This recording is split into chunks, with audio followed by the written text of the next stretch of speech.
Just get yourself in, mate. Hello. Hello, everyone. Welcome to the Ottr Works podcast. We are Ottr Works. We are indeed. I'm Joss Henderson, Junior Creative. I'm Ben Law, Business Director. And I'm Dan Pettit, Creative Director. And this podcast is very, very mixed in what we talk about. What do we talk about? Everything. Everything. Like what? Everything and anything. Yeah. If you can think it, we'll speak it, then we'll say it. Yeah, sometimes we have guests on, currently not, but hopefully in the future. If you like it, let us know, and if you don't let us know. Nice. High fives, anyone? High fives. Woo! Enjoy this podcast.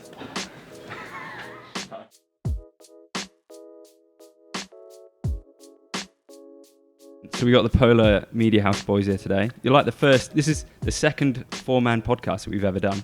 Oh, nice. And you're the first people from out of town that we've done as well. I'm honoured. Yeah, it's brilliant. pretty cool to have you here. Thank you for having us. What's going on? Who are you? Tell us about yourselves.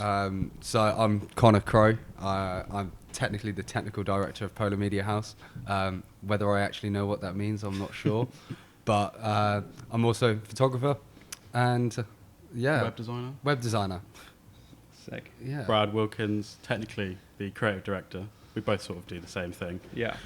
Mainly videography and like client relations, like emails, stuff like that. Sweet. Instagram, social media manager. How do you find it? How do you kind of find your job roles? Was it from the start you kind of knew what you wanted to do and then you went that way? Because with me and Ben, Ben is kind of the business director, so he's taken on more of the emails and the business side of it and keeping clients happy and making sure that we reach deadlines.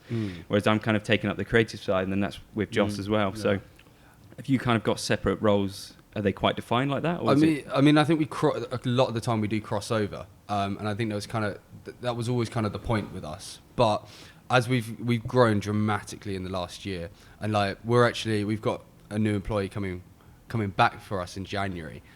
Who's taken on a bit more of the business role, so we're freed up to do the creative side. Because at the minute, we're spread so thin trying to do everything, and I don't think we're getting to the point where we're not giving our clients the best possible service because we're having to do too much. And so, we sometimes have to step back from say, actually, we can't do the creative thing today. We do have to put what's right in the business, and I think that's natural at any point. You do start to grow and you get a bit too big for yourself, and then all of a sudden the quality of your product kind of starts to drop, and I think that's really keen for us. Like we want to give the best possible service every single time.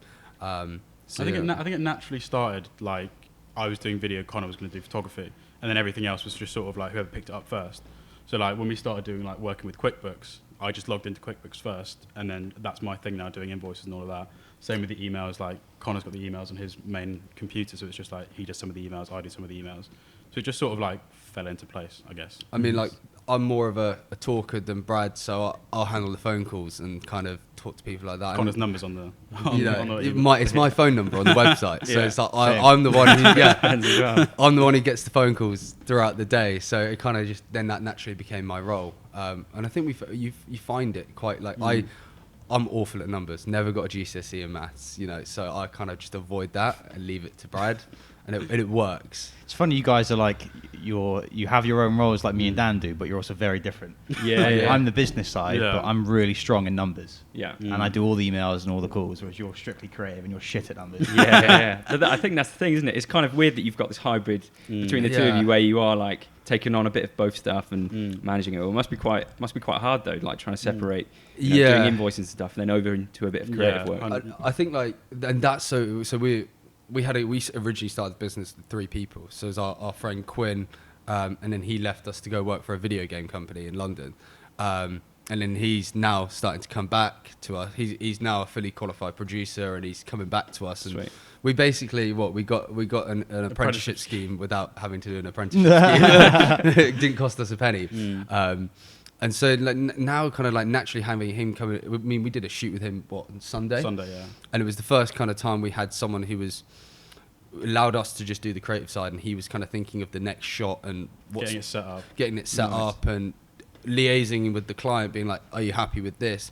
And like all of a sudden, like our job was so much easier, and it just took that kind of stress off of us. And so I think coming next year, And we're really looking to push on and try and grow our brand. Like our big year isn't next year, hopefully. And so I think having that sort of person who is, like yourself, like kind of focused on the business will just really help us creatively. Sweet.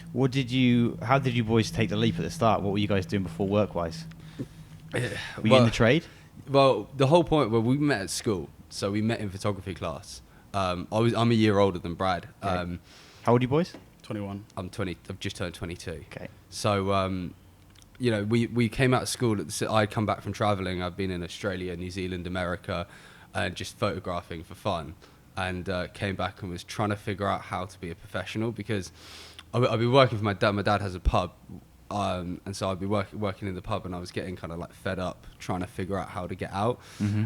We had one drunken night in the pub, came up with the idea, and that's what we start, man. Yeah. I woke up in the morning with like 100 phone calls from Connor being like, look at our website, look at all of this, and I'm just like, I stayed up all night. night. It's like, did I actually say yes to this? I got home that night. I was like, all right, I've got to build a website. I've got to get this idea. So I built the website all night. I'd left him like 50 voice notes saying, we've got to do this. This is how we're going to do it. At this point, we hadn't actually figured out what we were going to do. What we were going to do. We were going to do something in the creative space. And I was working for a company called Zipcar. Don't know if you know about it. No.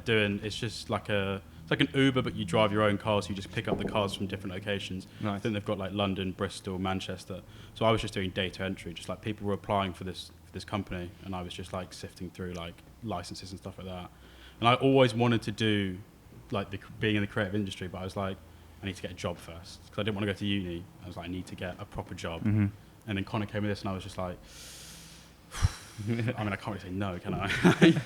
That's my opportunity. Yeah. I mean, it took us about 6 months to kind of develop the idea, to get it to a point where we were happy to put it out to the world.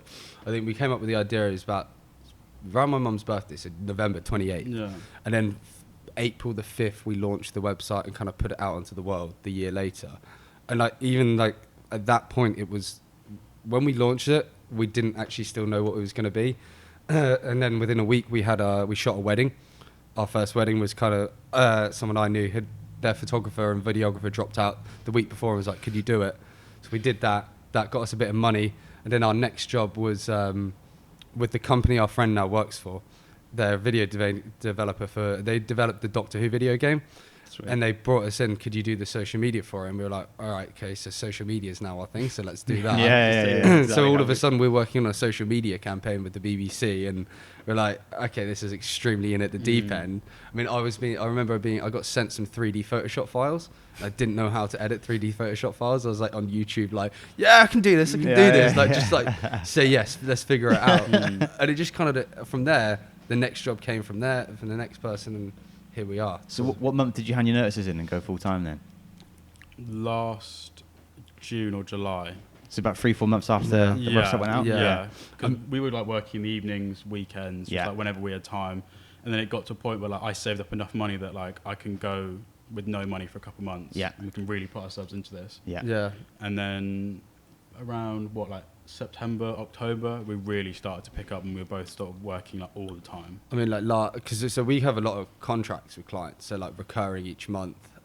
So that's like, I think last December we kind of signed our first contract, and it gave us a good chunk of money that we knew that actually, okay, this is enough for us to kind of have a little bit of money and survive. And just play with and get equipment and stuff like that. I mean, but I'm still like, I still help my dad out in his pub on the weekends. Yeah. Like, so like, it's just more so because I can't.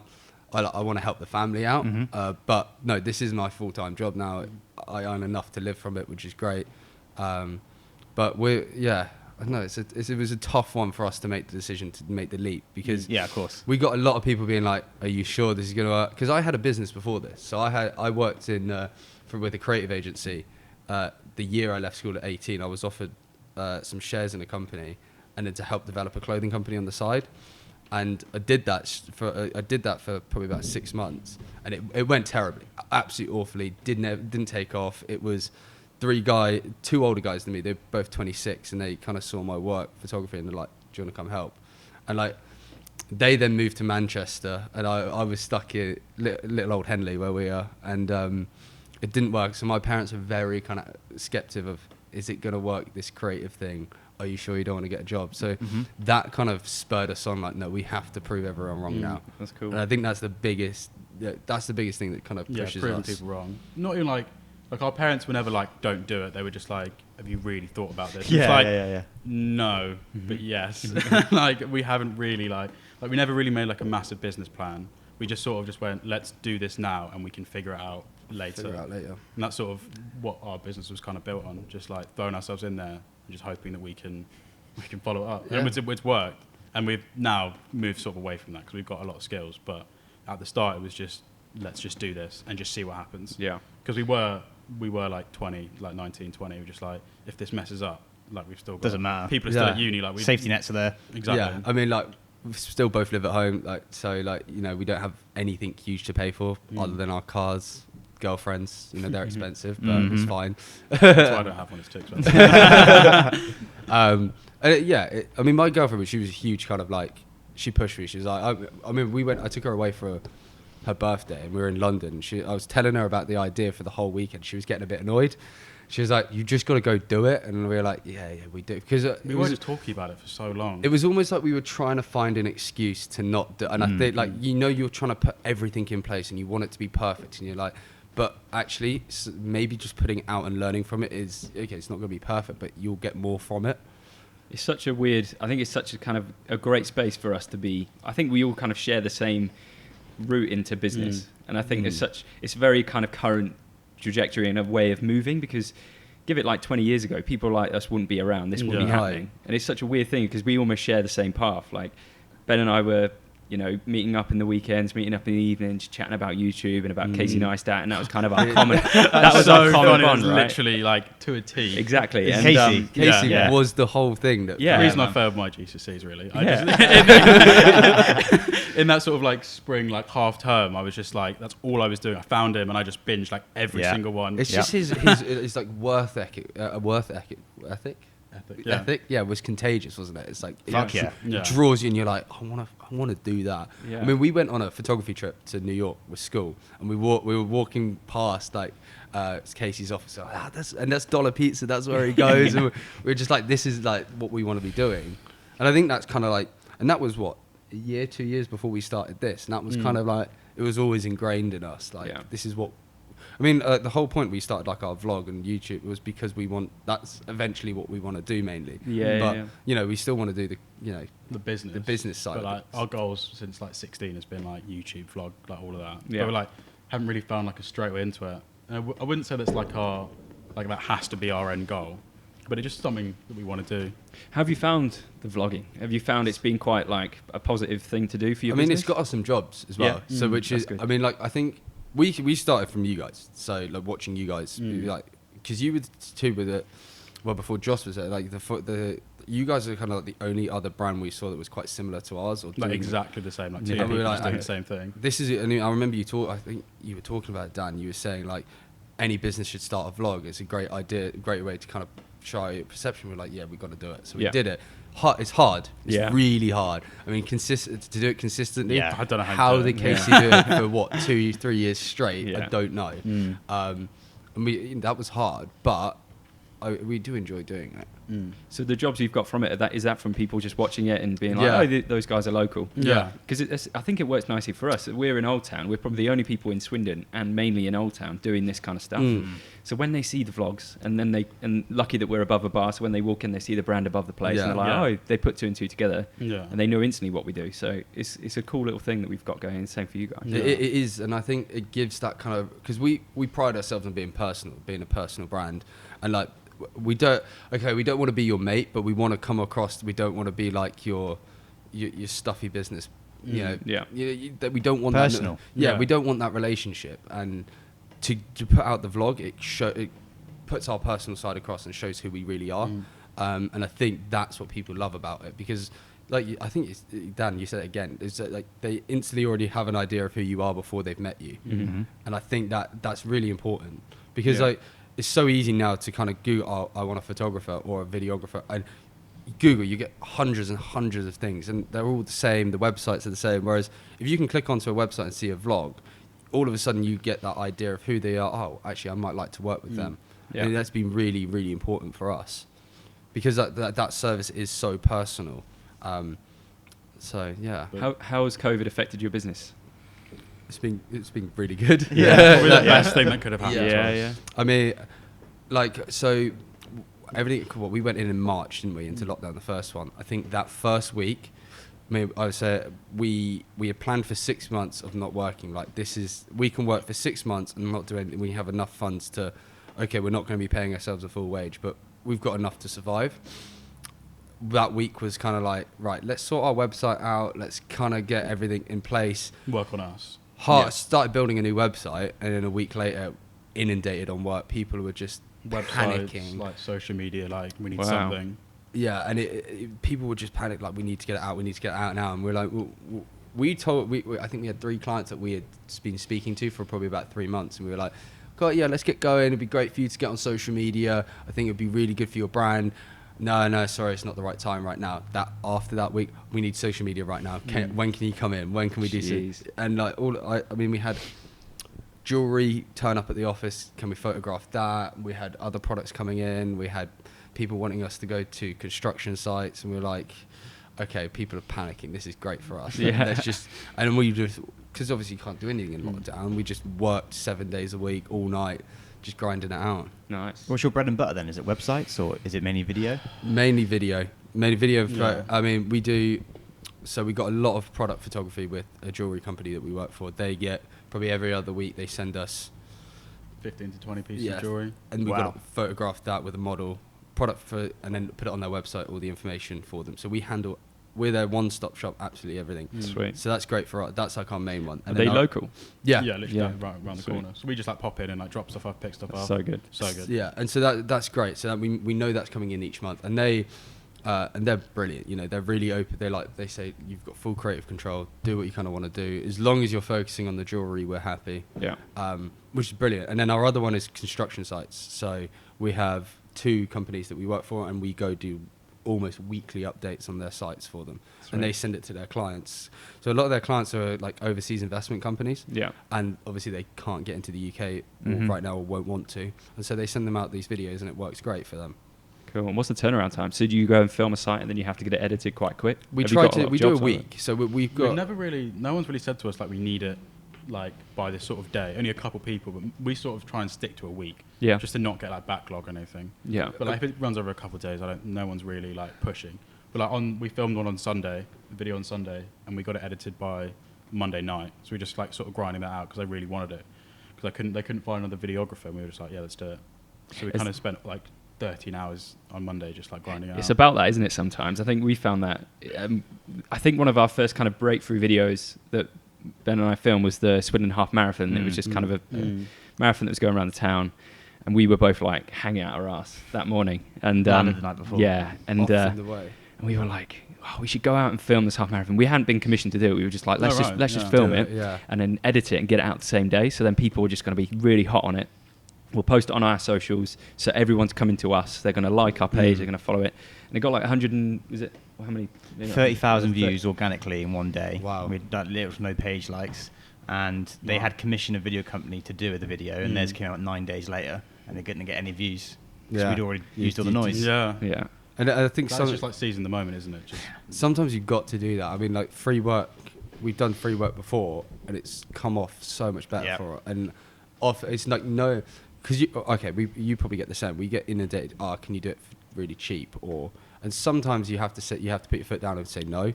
But then there's sometimes you got to realise the opportunity and just jump on it, and it works. You know, comes off a lot of the time. But it's knowing when to do it. I find.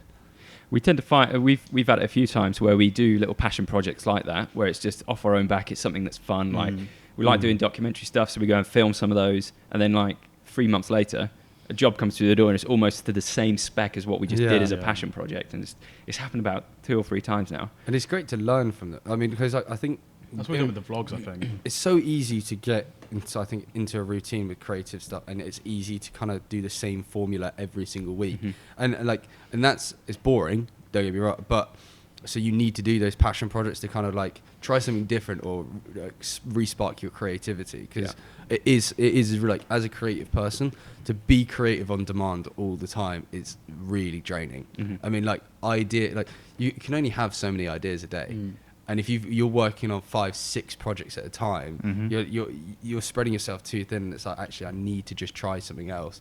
So, going away for a day, we try to do it at least once a month, where we say, right, we're going to go off and film this. Or that's cool. I mean, like back when the protests were happening a lot, we filmed a lot of the protests, and because that was like, one, we thought this was such an important thing to capture in history.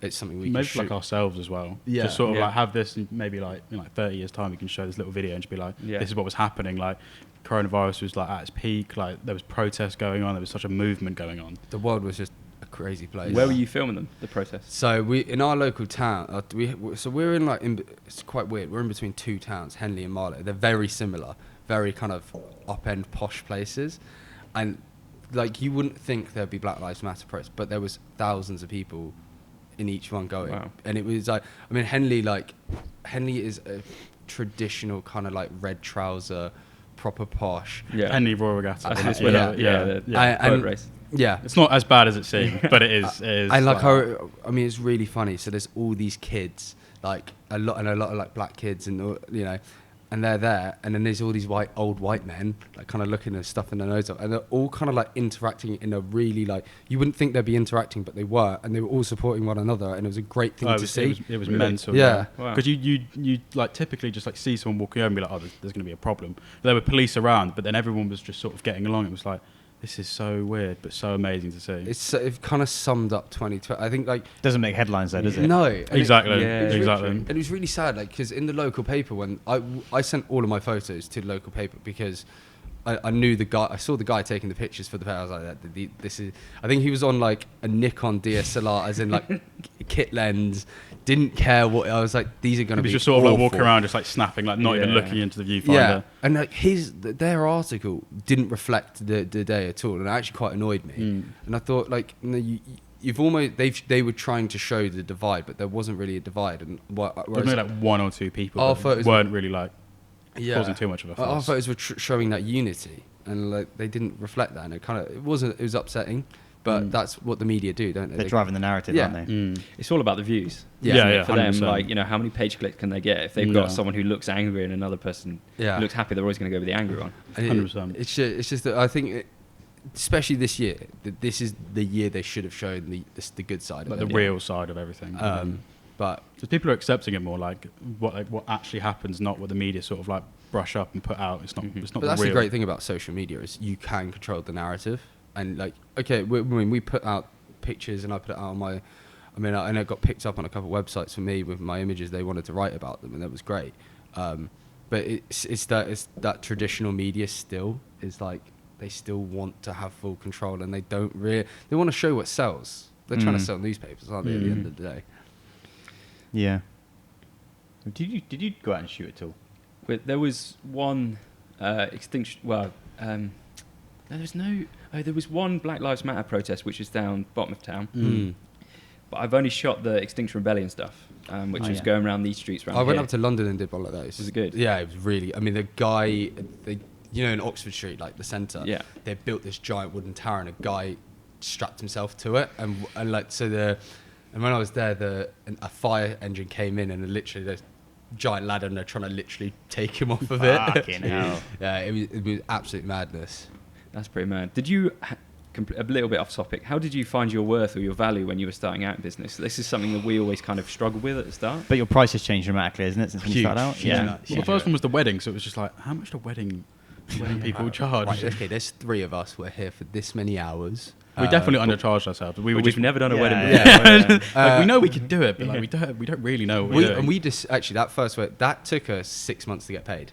The first job. Really? Yeah, and that was obviously really important to us, because we needed the money to kind of start the business, because we were broke, as in like, we were putting our own money into it. I was living week to week, like, because obviously I'm going out on a Friday night and I'm blowing the 150 quid that I've earned. I'm spending it in the pub, so that was annoying. However, it took us so long to get paid, and that was hard. Because we were like one step away from like taking it illegally.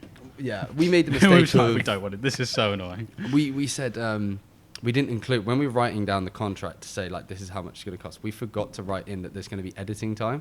So then when to us it would have been like just second nature. Like obviously you got to edit it. You think, nobody, but obviously they don't think about that because they don't know what you do.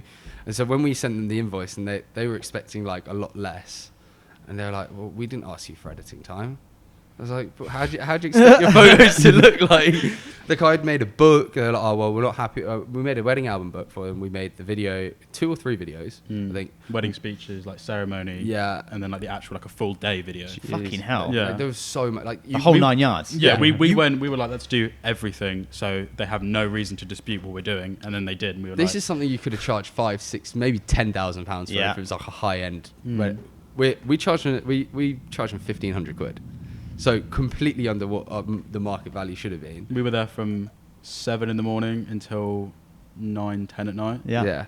So it was a long day, and like we had multiple meetings beforehand, multiple meetings after, and like still couldn't. It was hard. That was a hard lesson to learn. What was going wrong? Did they just not like the content, or like the no? This is the thing. They loved the content. So what was wrong? They just disputed the editing time. That really annoyed them because we didn't mention it. I was like, you're just trying to get something money out. Yeah. But I kept our foot down. They did eventually pay up, but it took so long. We had to get a lawyer to send a letter. Fuck off. Yeah. To say, if you do not pay up, we're going to take you to small club. More of like a scare tactic. I don't think we wanted to actually go to. So it ended up costing us money to get our money. And this is in the first 6 months of us start. We think, is this really what business is going to be like? Have you done a wedding video since? No. Not for that reason. And do you take deposits now? Yes. Yeah. That's the one that taught you to take deposits. Yeah. We learned a lot. We learned a lot about making a contract that has everything in it. So we went to this lawyer. They wrote up our terms and conditions and stuff that we should put in contracts. We now have just like a layout of what we need to do, so we don't miss anything out. So we get it every single time, get it signed. As soon as it's signed, we start the work. We refuse to start work now until it's signed because it's. Do you just get them to sign on PDF or email kind of thing, or have you got? A system I do. I like to make them sign in person. I like to watch them because I'm so paranoid that it sort of scarred us in a way. That we're not going to get paid. Because you see it behind your eyes, man. It's just I'm petrified. We've been in this situation twice. I mean, we were in this situation this year as well. Late last year. So we did some work for a charity, but it was a for-profit charity. So all of a sudden, wasn't it not non-for-profit charity? Not non-for-profit. So the guy's trying to make some money. He's trying to do a good thing, but let's be honest, he wants to make some money. And he disputed it. So he goes, "Oh well, I'm a charity. I shouldn't have to pay." After you produced it? Yeah. But we'd done everything was signed, everything. He knew what he was paying for everything. Yeah, he was like, let's do the invoice next month. And we were like, yeah, cool. And then it sort of just dragged on. And obviously we take some blame for some of it. But he then, after 3 or 4 months of work, was just sort of he then not happy with this. He then offered us to be a partner within the a percentage charity, of but we had to put in £1,500 in order to start making our money back. We were like, so bargain. Great deal. So what you're telling us? We've got to put in our money in order to get our money back that you already owe us. We're sounds like a Nigerian inheritance. But this is real life. Yeah. We were going to this guy's house. We were actually meeting him face to face, and he was so nice. Not like a little old man, but he was a nice guy. And it was so weird. We met him on New Year's Eve last year for the first meeting. We had been at one of those networking events, and so the whole point he approached us is we were at a networking event, and all the new people it's called the BNI. I don't know if you heard of it. Similar, yeah. So we go and they're like, all newcomers, you've got to come into this room. We've got to have a chat about if you'd like to be a membership. It was so weird. Great. It was almost cult-like. It was really weird. And the guy running it was he's like, you got to be here so we were kind of up for joining because it was a good networking event. We met some really interesting people. Then right, you need to be here at 6:30 every Wednesday morning without fail. If you fail to turn up, we disputed to leave the group. And you'll have to pay for wasting our time. And we go, well, and the first thing I said, well, I can't confirm that I've got to be here every Wednesday at 6:30 because we've got jobs and we've got to be there. And he goes, well, you're clearly running your business wrong and you're not designing your time around you. I go, well, no, I'm designing it around the clients because they're the one paying the bills.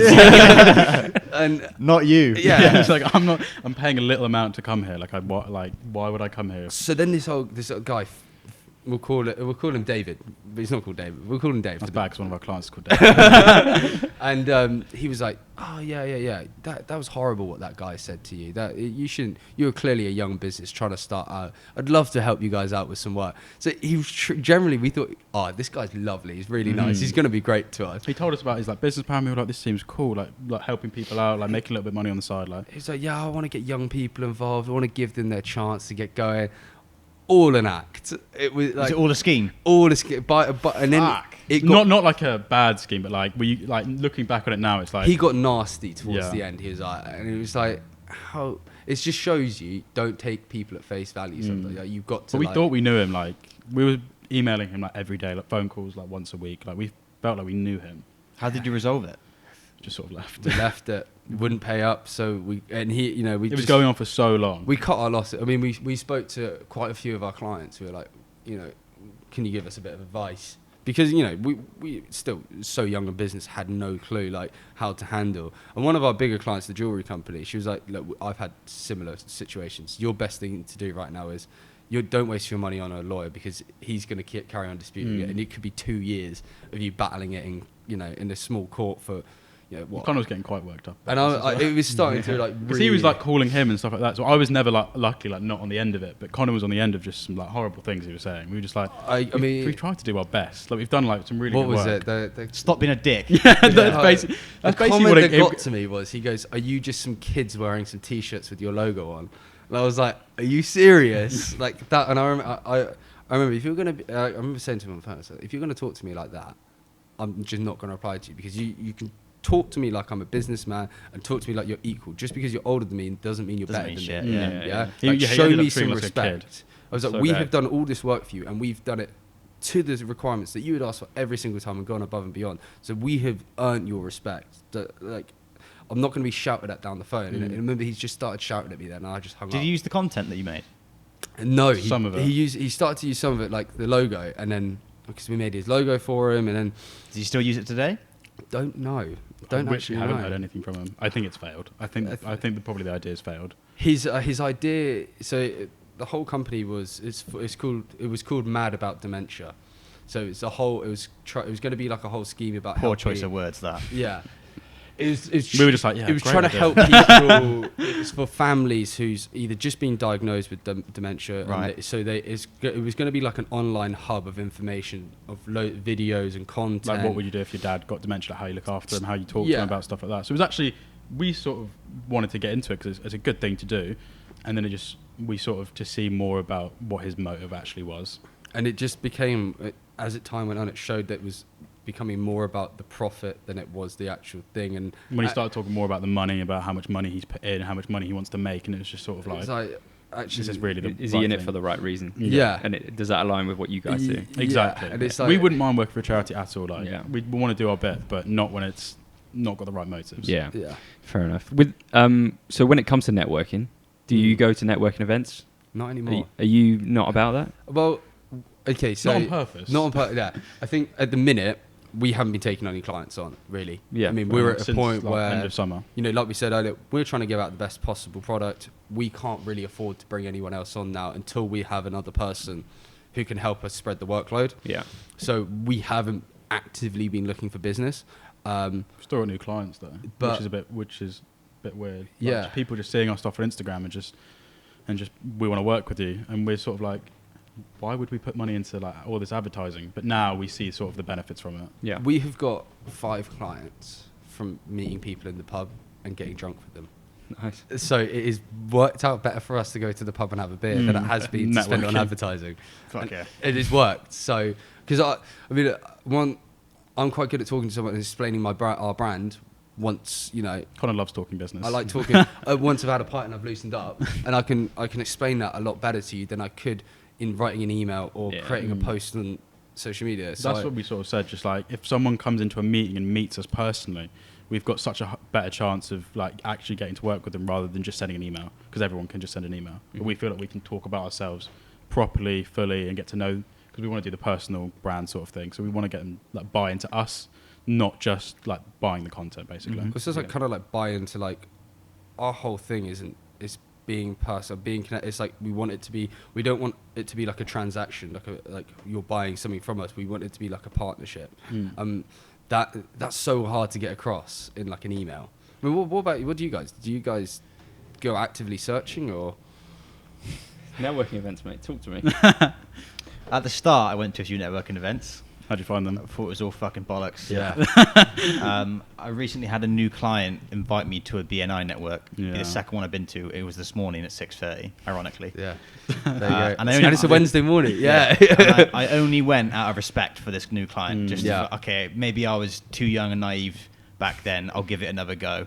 And my thoughts haven't changed. No, it's just utter. I think. Do you feel like it's like a cult sort of like atmosphere? It's just I don't understand. I feel like I've just wasted 2 hours of time. Like everyone just sits there and pitches their business to the same people week in week out. It's like none of this makes any fucking. No. I don't fucking care. Yeah. Like to be honest with you, they're like, you might be the only like mortgage advisor in the group. I'm not going to recommend you because my mate's a mortgage advisor. Yeah. Or you might be an electrician, but I've got a mate who's an electrician and I'm going to recommend him for work. Like, I don't owe you guys shit. And just as fact, you don't owe me shit. Yeah. Like, this isn't going to work. But they make it out like you're doing them a favour.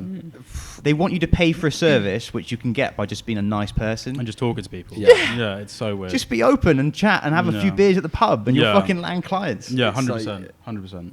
We've... It's definitely like an older generation thing, I think. What is the strategy in which we've got new business, do you reckon? What has been our go-to? Just posting photos of you online. The money maker. The one this morning was rather funny. Yeah. It's just completely out of context. Yeah. It's all word of mouth, innit? It's been free work at the start, word of mouth. Yeah. And then stuff like podcasts and stuff that have done really well, the vlog, and being, I think one of the biggest reasons is just being nice to people. Yeah. And you just get recommended. Like we've been on jobs and then spoke to the client's client. And that's like just being there, saying, "Oh, this is what we're doing." It's come off. I mean, like, I think it, like going back to how we said this is now like not traditional kind of job route, and it's like I think it has to be the same for the marketing. I don't think if you're not going to be traditional in the way you operate your business, why should you be traditional in the way you operate your marketing? It just doesn't make sense to me. Like, you've got to think differently. And so using social media to your advantage, using the way you talk to people to your advantage is going to be what's going to come off, I think. There is so many different ways, isn't there, of doing it? Yeah. And there's no right way to do it. No. That's what we were saying in the car. Like, there's not a book that you can just cram in a week and you know everything. It's just sort of the more you do, the more you learn. It's the book of life, man. Exactly. Yeah. It's just deep. Gandhi. I mean, the more and more we do it, I thought it was going to get easier at marketing, but it's the exact same the whole time. I think like just putting yourself out there is going to be a much better thing for you than kind of like writing down a strategy. Right, this is going to be the game. I think for bigger companies, definitely you need to have a strategy. You ever wrote a business plan? No, never wrote a business plan. Same. And I didn't. I think I wrote half of one and then we never looked at it again. I said we should do one because I did one when I was doing my BTECs in business. That's the last time I wrote a business plan. It was in school, and I like we were talking. I remember saying like we need to do when we need to do it, and kind of was just like, what is that? Like, why? No. Who's gonna look at it? And then I was like, what is the point? We're not applying for a loan, so we had a friend of ours when we were starting up. He was like, "Yeah, I think you need to write a business plan. It's you need to take it seriously from the off." And we're like, "Okay, like we're so naive and young. We're like, okay, maybe we should." So then Ben's business director, Ben, have you done that business plan yet? Yeah, mate, I'm on it. All right, week later, Ben, have you done it? Yeah, it's on Google Drive. And I wasn't even busy. Nah, literally like.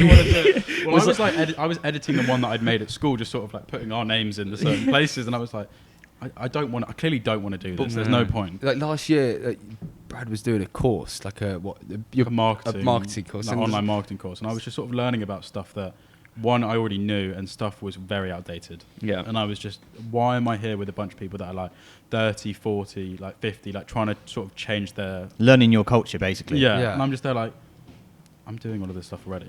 And all like the stuff that you're teaching me doesn't work anymore.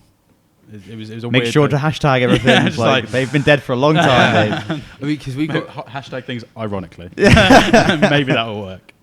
It's so weird to like, because like I talked to like my dad's, because my dad's been in business his entire life, always had his own business, and so has my mum, and talking to them about it and talking to their friends and their clients, and they're like, have you done this, have you done that? And I'm like, They got the local newspaper. It doesn't someone said, you should put an article in the parish magazine. I'm like in the back page. But who's going to look at that? Like, that's a waste of money. They wanted £500 for this advert. I'm thinking, that's crazy. I could buy a nice lens for that. Or I could put £500 in like Instagram ads. It would probably do tons better.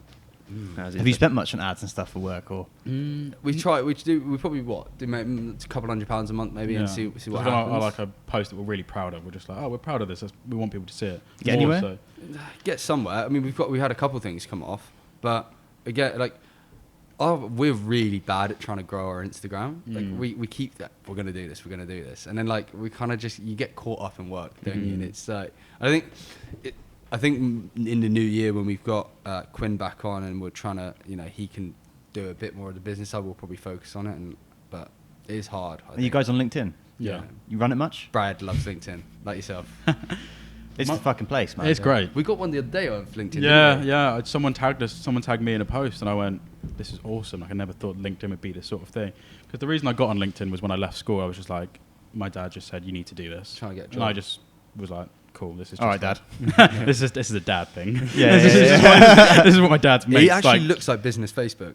It really does. It looks like Facebook's older brother. It is good though. I think we post our vlogs on there. We post. They do all right. Ish, nothing like spectacular, but we haven't really like sat down and really put our stuff on there. So I think when we put our effort into it, we'll probably see some growth on there.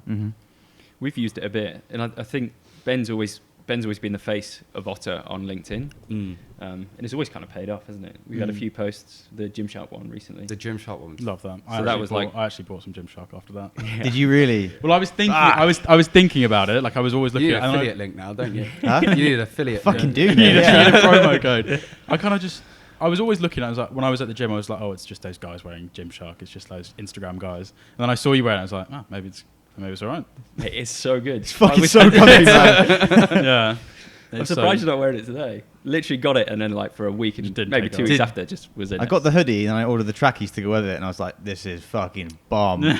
And then my girlfriend ordered a fucking tracksuit as well, the same one. I'm just there like, we are converted. I didn't even look at Nike or Adidas anymore, man. Like, that's what I grew up with, and it's like, if I'm ever going to get sportwear, it probably will just be Gymshark now. They're huge now. Always like Ben Francis, the owner, his YouTube channel. Love it. Brilliant. Yeah. It's cool, right? Isn't it? From a business point of view, like it was so weird. We literally watched your video and then just started getting into watching like the Gymshark stuff and the Ben Francis stuff, and it was sort of growing. And then the Black Friday stuff came up, and watched all the vlogs, and it was just like. You seen his podcast with True Geordie? Good podcast. I haven't watched that. Yeah, really good. Really good. It's funny that he played World of Warcraft for ages, wasn't it? Yeah. You wouldn't expect it looking at him. You think, this guy's a gym lad. Yeah. His story is amazing. So inspirational. I didn't know he had Asperger's as well. Yeah. That's crazy. Because he's like really OCD with it as well. Yeah, like, kind of it's a thing with Asperger's, isn't it? Yeah, it's a sign. But no, it probably shows you why the company's grown quite as quickly as it has, because he's looking at every single detail. Yeah, they've nailed their branding, haven't they? It's so fucking good. But that's sort of just like the go-to now moving forward. It's like, how did Gymshark do it? Because they grew massively. But they were at the time like influencer marketing right when it started. They hit it at the right time. Perfect. But I think like we're seeing it now, like the influencer marketing, or all of a sudden maybe isn't as trustworthy as it was once considered. So you're kind of seeing a shift. It's going to be interesting to see what the next kind of thing is, because marketing changes. What I'd say, like it has like this like almost like a 10-year cycle, and something changes. So it'd be interesting to see in the next few years, like TikTok, people selling stuff on TikTok now is huge. You boys on TikTok? I'm a big fan of TikTok. Addicted? Very addicted. Fuck yeah. It's brilliant. I know I'm going to get addicted, that's why I'm not on it. Yeah. When you say people buying stuff off TikTok, how much shit have you bought there? I've bought loads of random shit, man. It teaches me a lot of stuff. Yeah, that's what I want it for, but I feel like I'm going to also go off the track and just go stuff that I don't need. Yeah. I watched a video yesterday, and it was like you can set up. So, the old Swan stuff. Just some design stuff. Little plug. Josh. So his name's Josh, but everyone calls him Josh. I bought that staff, didn't I? It was like a little fucking metal tube. Oh, the thing that... And you click it and it extends like a needle. And it looks sick. Yeah. I paid £2. I paid £2 and it came from Wuhan, China. Was it from Wish? No, it was on Amazon. Oh, right. But literally, I ordered it from Wuhan the month before COVID came out. And I was like, oh, fuck, that stuff's coming from China in like February time. How long did it take to arrive?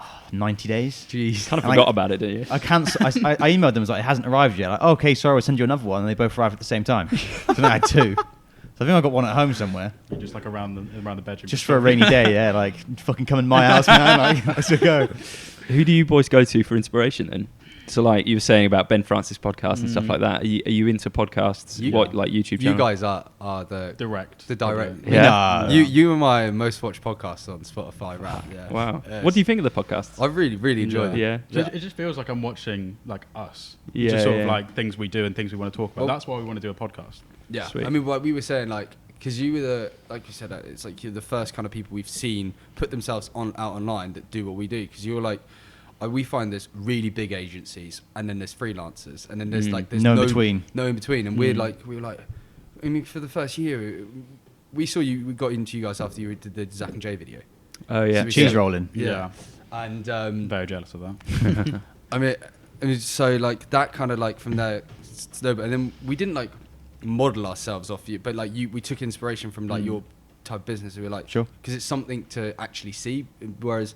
There's nothing really else that we could like base ourselves off. And then like in our area now, like since we've been around 2 years, there's now businesses popping up like ours in our area. We've noticed that too, yeah. It's really weird. Not like exactly the same, but like there's a lot of like photography companies or like a videography company, and then like a lot more freelancers as well.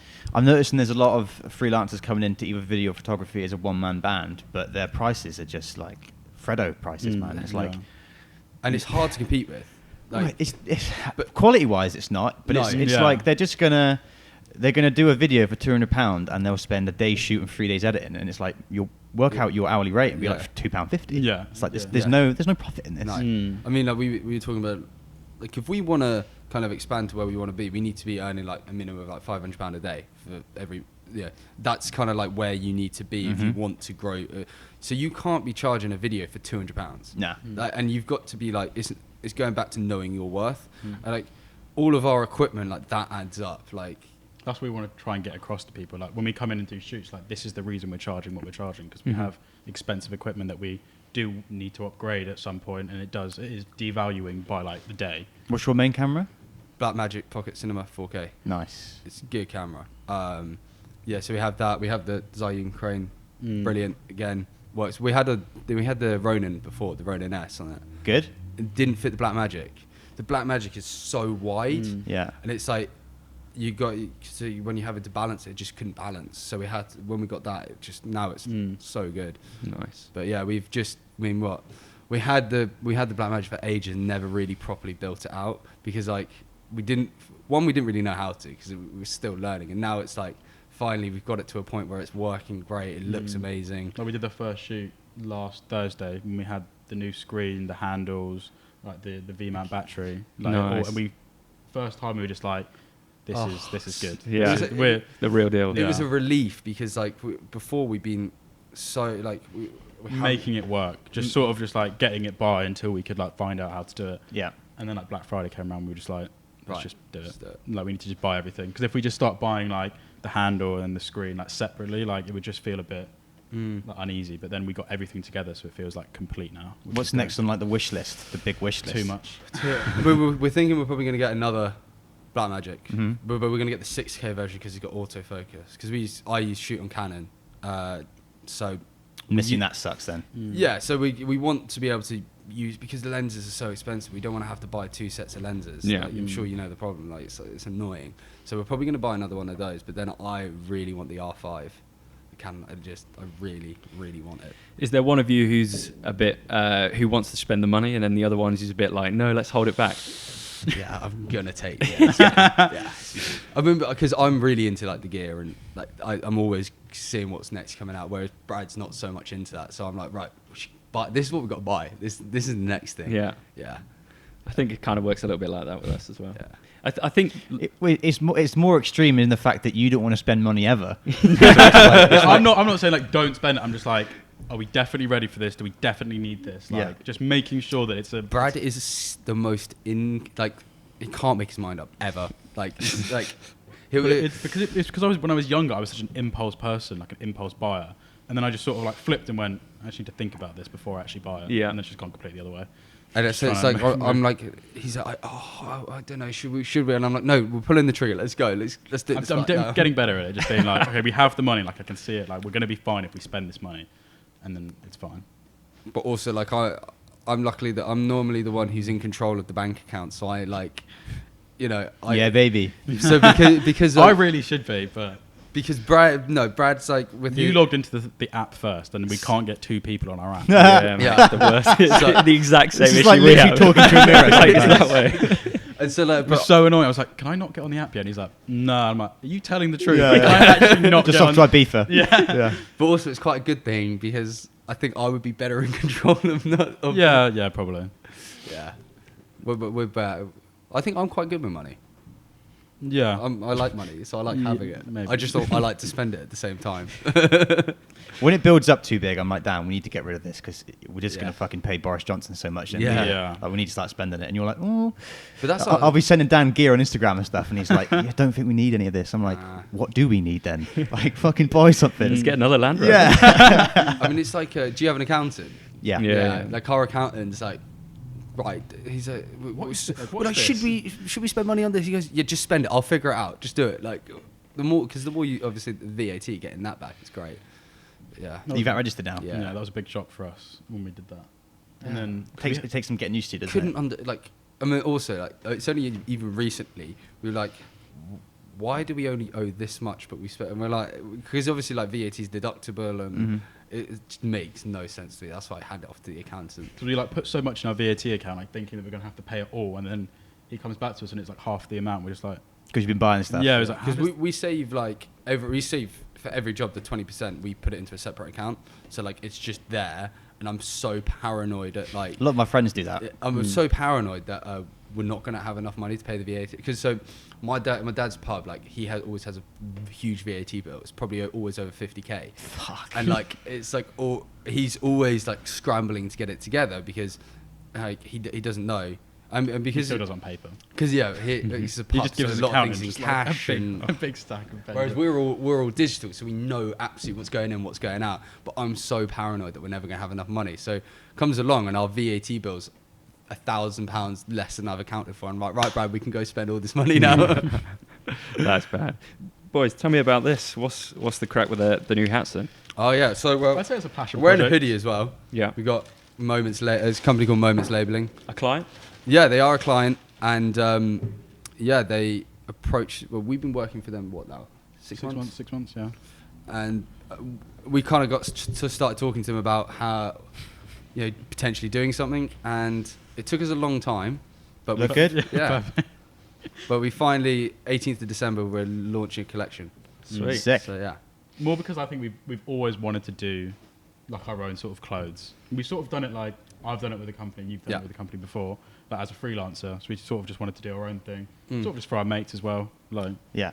It's nice to have that's one thing I think that we've always tried to push is that kind of culture. And we want people to buy into our brand. We're not just a film company. We're a company that if you watch our stuff and you like and you interact with it, you're part of it. You're part of this team 100%. That we are. So, I mean, it's great. We got to kind of design stuff, and it was fun to just do something else. But we got the box of the first clothes last week. That was meant to go on the website. We don't have any left because all of our friends just bought it in cash. Yeah, just like, we want to get this now. And just like, yeah, why not? So we just had to reorder all the stock for the website last night. So that should be fun. How much? So when it comes to the kind of selling of t-shirts and stuff, do you just bulk buy 30 of them and then you try and shift it when they're there? Yeah, or? Yeah, pretty much. I mean, that's the plan. We started with a really small order because we were like, we don't know what's going to like, who's going to like this. And then we put it on Instagram. People were just like, where can I get this? Like, when's this out? And I'm just like, I don't think we've got enough for like everyone that wants it.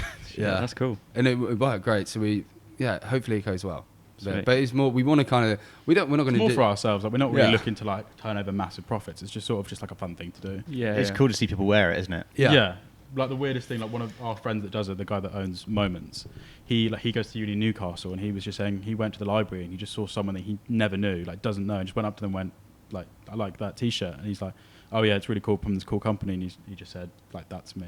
Yeah. And he was like, it's just such a surreal experience just seeing someone just wear, like they have no connection to you and they're just wearing your stuff. That's cool. Yeah, I think when I get that kick, I think I'm done. It's called mission accomplished. Where'd you boys go for studio hire? We haven't ever hired a studio yet. No. We've luckily been using the pub's been spare looking at using Oh, okay, cool. Yeah, so pub's got 3 bedrooms, and they're luckily big enough that we can move the bed out and use it like that. Oh, sweet, that's perfect. Yeah. Yeah. So it's like, okay, it's not glamorous, doesn't look great. Doesn't matter though. It Gets the job done. It looks like people think we it use looks like a studio. Yeah. And it works. Do you know, like, because we're looking at getting a house at the minute and turning it, like, get a 4 or 5 bedroom living house together and turn it into like a studio. So you're gonna work and live together. Yeah. Yeah. But it's weird because like we've Fuck been, that, Dan. we've been friends for like so long, and like I feel like we've got like a good working relationship. I mean, our other guy, Quinny's coming. I lived with him in Australia for 3 months, and I lived in a minivan with him, and it was a, you know, like a Toyota like family minivan. Yeah. It was one of those, and it had 3 of us in it. So I know how to live. Hot. I'll show you a picture, and it was this like, it was purple and green, and it had like a roof tent. So like every other night we'd swap the roof tent, so you know you could have your private time, because otherwise you're just on top of each other. So yeah, my parents were like, "You sure like living together, working together's fine?" And we were just, yeah, why not? Like, So you're going to stay in Henley? yeah. That's Because that's what most of our clients are. mate. yeah. That's like something from My fucking story Scooby-Doo. sounds so boring now that I Wait, literally went straight Josh, from there you school to just to a job, and he went travelling. Yeah, I was in this van with 2 boys. Remember what we Had a did? great time. We did 4,500 miles in it. Jeez. Yeah, it was long. Like, it was fun though. I mean, all we did was surf, skate, and take photos all day. So Cool. Surf much now?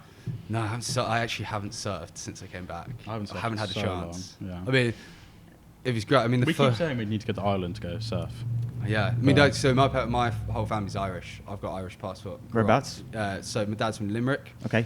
but it's on the Which west is really weird coast. because my dad's sister's like family, like her husband, they're all from the same area in Limerick. Yeah. And like my aunt and uncle came over and talked to his parents, and that they all went to like the school like down the road from each other. Yeah, your uncle and my dad, their son now goes. Your cousin, Yeah, now my goes to cousin. my dad's school.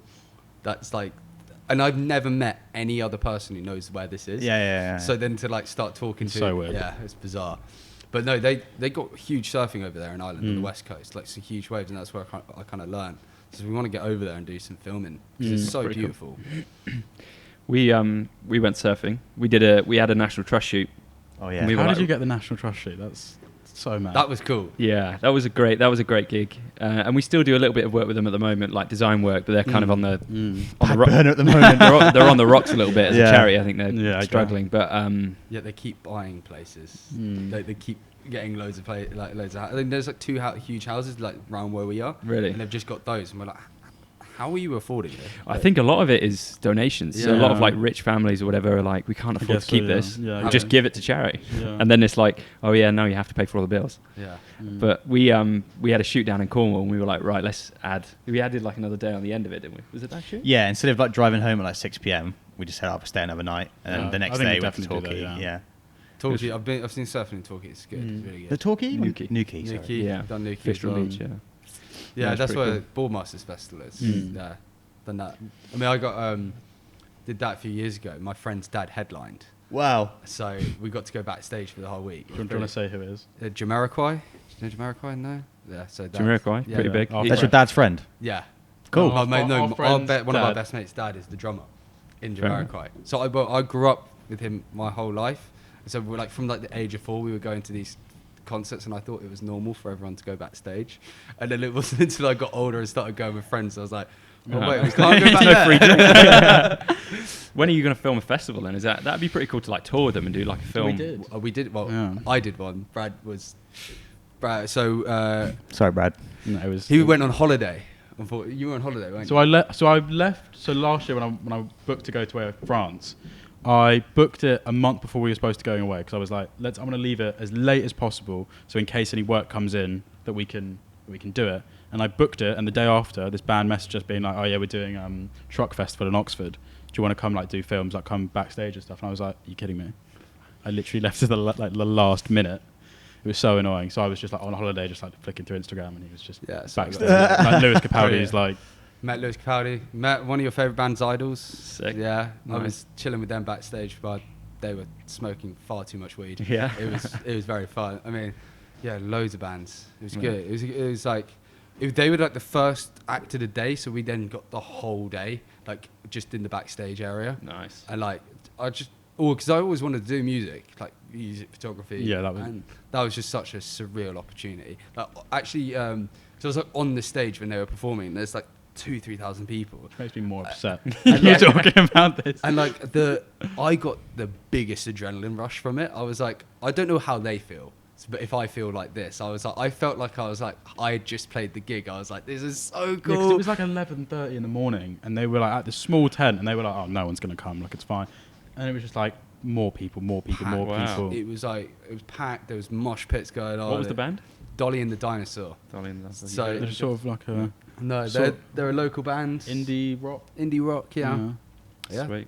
They're pretty good. What's the future for you guys? What are you hoping for more of work-wise? Less COVID. Less COVID, Yeah. Hopefully. Probably going for my millions, by the end of the year. I think we were talking about this in the car. We were trying to prep as much as we could, and we were just talking about like we're not sort of like numbers and money driven as much as sort of like we want to be somewhere in 6 months and the next goal in 6 months, and just I've always said like my goal with the company is be able to like take someone on and fund their life. Mm-hmm. So like watch them like buy their own place from the money that we've made working in the bedroom and like and working in our little office. We look very short term ahead. Like we don't really ever look past like 5-6 months because like we don't know. It changes so much. Like when we tried to plan last year, we tried to plan for the year. Just COVID. Like it changed it so much, and now we're at the point where it's like there's no real point in trying to plan too much. Obviously, like we want to grow, but we want to be better creators rather than having a huge kind of. We're trying to be open to learn. Business. Like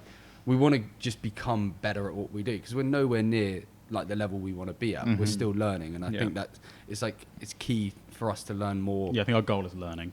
I think just being open to learning as much as we can and taking on information, advice. Like if something bad happens, we learn from it rather than just like dwell on it and get angry. Yeah. Work to learn, not work to earn. Yeah. Nice. And I think like just God, there's Gandhi in the corner. it's not. It doesn't feel like work.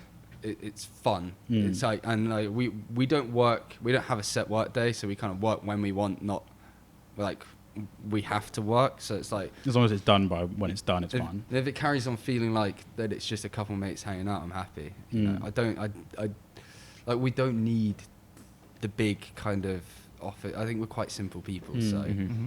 I think like the office you have upstairs is like sort of the level we want to get to. Yeah. I think having an office like that where obviously you want to work with big brands, and that'd be cool, but it's not the be all and end all. As long as we're making money and we've got a roof over our heads, I think we're happy. Yeah, I think our next goal is working with a well-known brand. Yeah, because that's what my nan always asks me. She's like, "Have you worked with an Who'd you work with?" Yeah. It's like, no one you know. When a new client says, "Who'd you work with?" Well, have you heard of insert random name? I mean, like, we had like our second one. So it was a company called Maze Theory, which they developed video games, and that was in partnership with the BBC. So our second client was like we're contacting the BBC producers, and like that was really kind of surreal. But like that was it. Since there, like we kind of peaked so early with the big brands, and then now we're just kind of. It's a weird one though, isn't it? It's like it could like tomorrow, literally someone could just be knocking at the door and be like, "Oh yeah, can you come do us a film?" Yeah. We did a film for like a local jewelry shop, and that was them, but they were in collaboration with Rolex. Really? So it was kind of like a link. We're kind of working, creating this film for Rolex for them to show in their headquarters and stuff. Yeah. It was like, oh shit, so does that mean Rolex are now a client? Yeah. We got paid in Rolexes as well, which is the bomb there. How many? Just like 10, 15? Straight on eBay. But like, I think it's just a matter of time, man. Like, you know, you guys are still young. Like, we're coming up to our 4th year now. Like, February for us is... We're old as fuck. Yeah. How old are you both? Sorry. 26. 26. Yeah. Wow. But it's crazy. But again, 26 is really young. Oh yeah, that's man. exactly what we say. I think we're not rushing until we're 30. Yeah. Then we actually have to like... I want to be a kid till 30, basically. Because I ain't planning on having kids anytime soon, so we're just here for the ride at the minute. Yeah. The beautiful thing about if you want to make a successful business, it's just time. Yeah. And consistency. Being patient. I mean, like, I think we were so kind of driven early on, like, we've got to go now, we've got to go now. And then we kind of took a step back, like, actually, this isn't going to happen overnight. So why, like, we were getting annoyed, like, we haven't made this goal. Or because we were constantly kind of writing goals out. And I think it's really important to write your goals out and kind of, like, have an idea. But not be too hung But up when on you're them. targeting your almost every single part of your day, every single week to like, we need to reach this number, or we need to do have this amount of turnover, you lose the joy and the fun out of it. You miss so much if you're just going in a straight line and just going in the way that you think is the right way. Yeah. Sweet. Was there anything any other questions that you boys had, or anything from you? I mean, what's one of the biggest kind of learning lessons you've learned from kind of running your own business? I think it was. I think it comes back to that time thing. I think that's so important to know that like you can't rush. You know, you can't expect it to just happen overnight. And we were speaking about money just then, but I remember back in like the early days when we were doing it, we just said like we're not chasing money. I think as soon as you start chasing money and you want the big bucks, that's when it's like you're not doing it for the right reason. Yeah.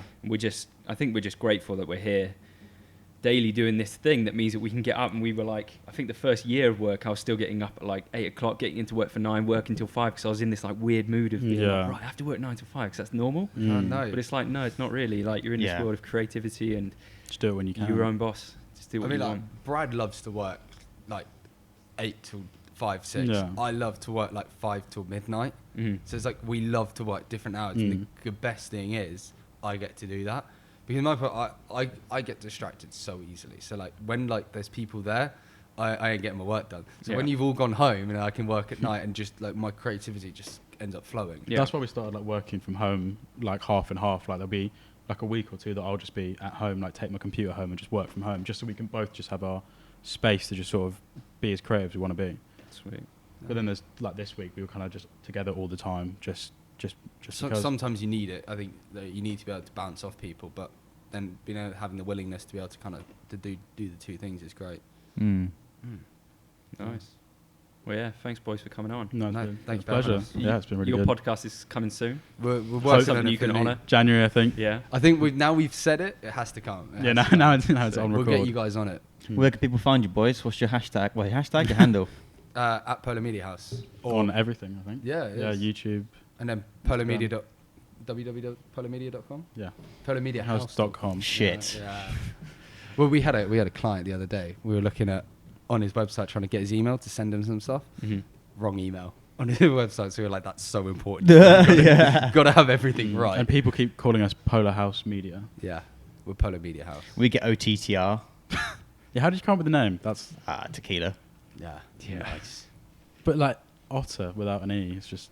We were going a bit. Like, there must have been something. We had it was me, Dan, and our friend Matt in a room, 2 bottles of tequila, and we had to put in. We went round the table and put in a name, and if one of the other 2 people said it's a shit name, you have to do a shot of tequila. And then any name that did make it got written down, and we then got pretty fucked. Went out that night, came back, and then next morning woke up with a few names, and Ottr was there, and we just thought it'd be a bit Silicon Valley to drop the E from the Ottr. Yeah. And to be honest, I almost regret it, almost don't, because it does separate us from like all the other Ottr companies, because there are quite a few big ones now.